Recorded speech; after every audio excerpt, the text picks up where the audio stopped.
Hello there, and welcome to another Vaklyria Chronicles episode with Ungainly Titan. This continues straight on from the previous one, so I won't be showing the complete cutscenes.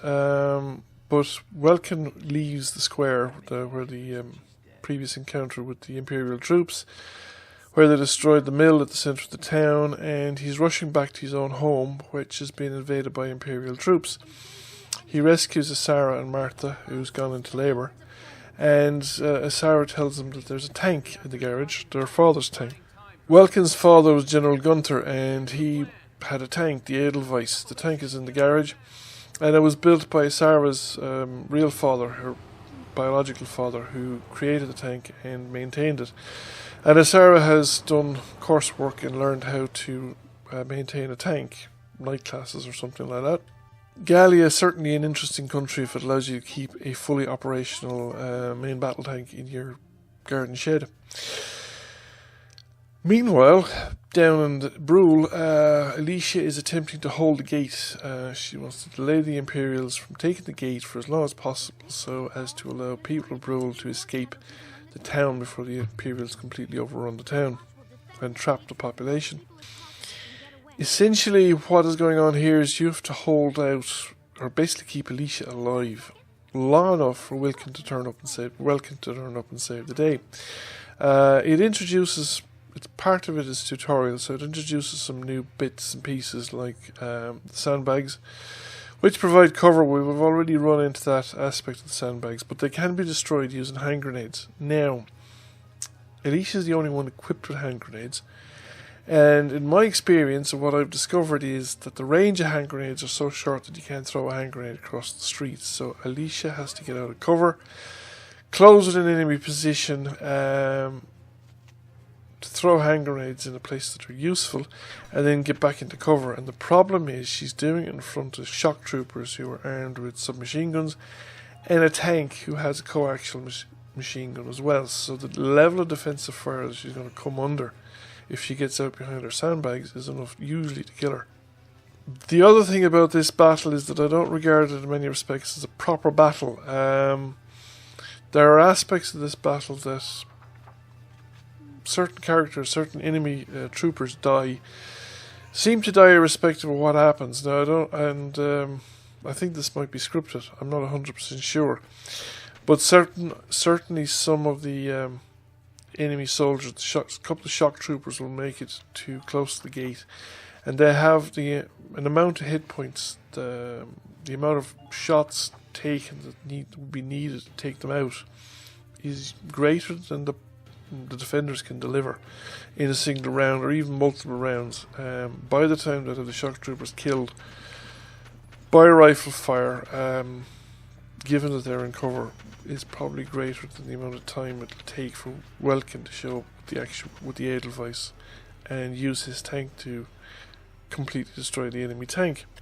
So while I have actually activated the troops, the defenders, each time that I've played around, I'm beginning to think that with hindsight I should probably have not bothered, because all I'm doing by activating them is exposing them to defensive fire and reducing the amount of hit points they have available.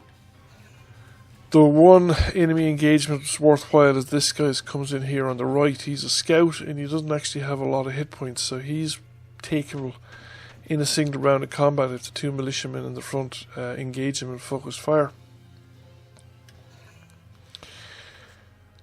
But the other guys, the ones that don't die every time, like this guy now, is very, very heavily defended. He's got a lot of hit points, 170 odd hit points, and it takes something like, what is it recorded there, something like 37 or 40 rounds of militia ammunition to take him out. So you fire 5 rounds, so if everyone hits, he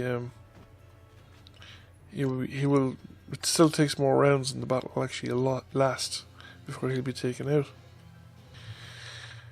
Whereas the guy that died, he dies every time, and the enemy tank generally doesn't fire on the militia positions unless you move a militiaman or Alicia out onto the street.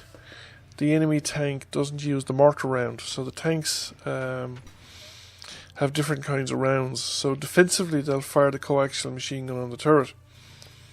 So anybody that comes out is under line of fire of all the enemy units will take fire from the coaxial machine gun of the tank, as well as the guns of the shock troopers. If you try and move around or infiltrate around the buildings, you'll run into quite a lot of more Imperial infantry the other side of the buildings, and you generally won't won't survive the encounter, and you don't move far enough to actually make any kind of decisive impact onto the game, or rather to the battle. And also, while Alicia's the only one with hand grenades, the two militiamen are equipped with Ragnite. It's basically a healing potion, or a medical kit, whatever you want to call it.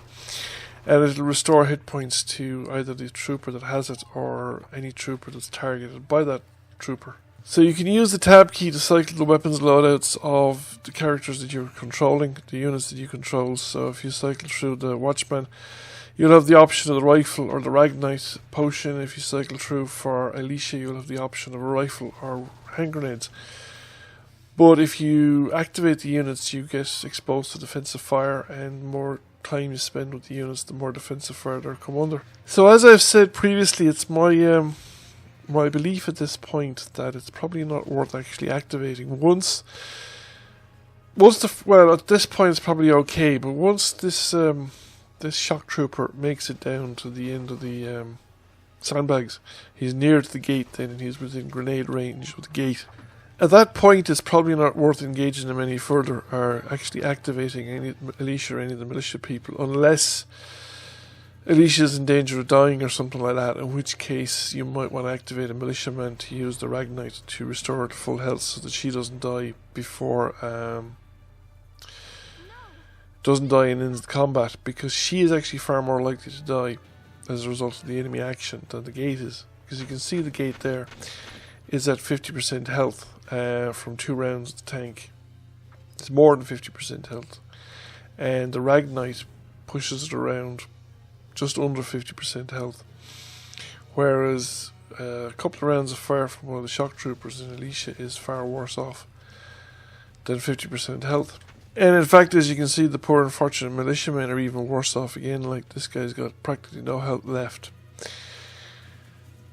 And it's turn 2 into the game, whereas now another enemy trooper will run past, takes a position and kills one of the militiamen because I didn't use the Ragnite that I had to heal him up, which I probably should have.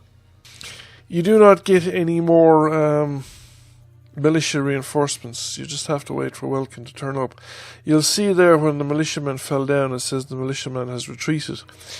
That's because in the regular game, once the campaign kicks off, which is after this, you then have more video interludes and storytelling, and then you get into the business of actually where the campaign management tools are made available to you, so that you can recruit your squad, you can research weapons and equipment, and experience unlock training for the various units you recruited.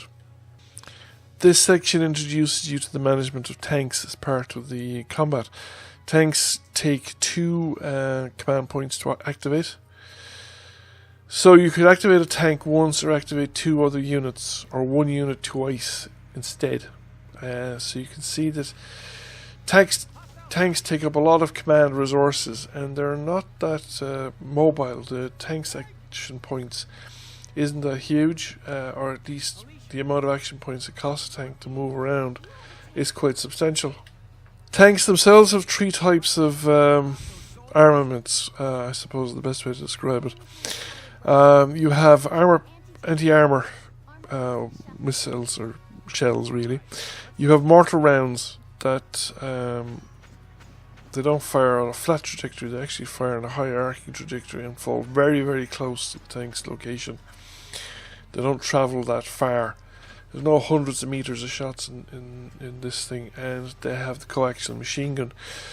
Now, I think the coaxial machine gun can probably be used as range. It can also be used at very close range. It's the primary defensive fire mount of the tank. The coaxial machine gun is also probably the primary effective long-range anti-personnel weapon. Mortars are more for the kind of ranges you're looking at here, and there's a minimum range as well for mortars, so that the coaxial machine gun probably works better for things that are really up close. But if they're really up close, you can just drive down on them as well. The tank itself is a formidable anti-personnel weapon. As you can see, tanks have two separate pools of hit points, the body pool and the thread pool.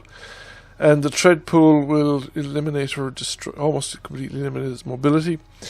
The blue radiator is a weak point of the tank and can sustain more damage from hits there than through on the regular armour. And I think even small arms, infantry small arms, can have some hit point consequences to a tank if it's firing at the radiator. So we've activated the tank the first time, and then we activated the second time to get within range of the enemy tank.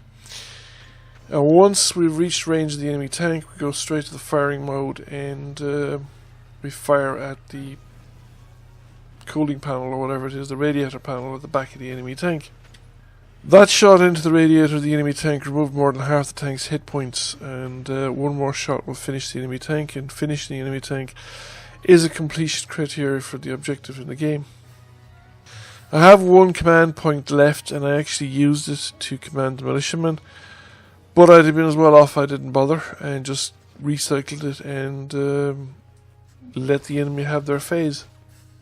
And you can see here from this, I actually spent too much time thinking about what I was doing and got the militiaman killed in the defensive fire of the enemy units.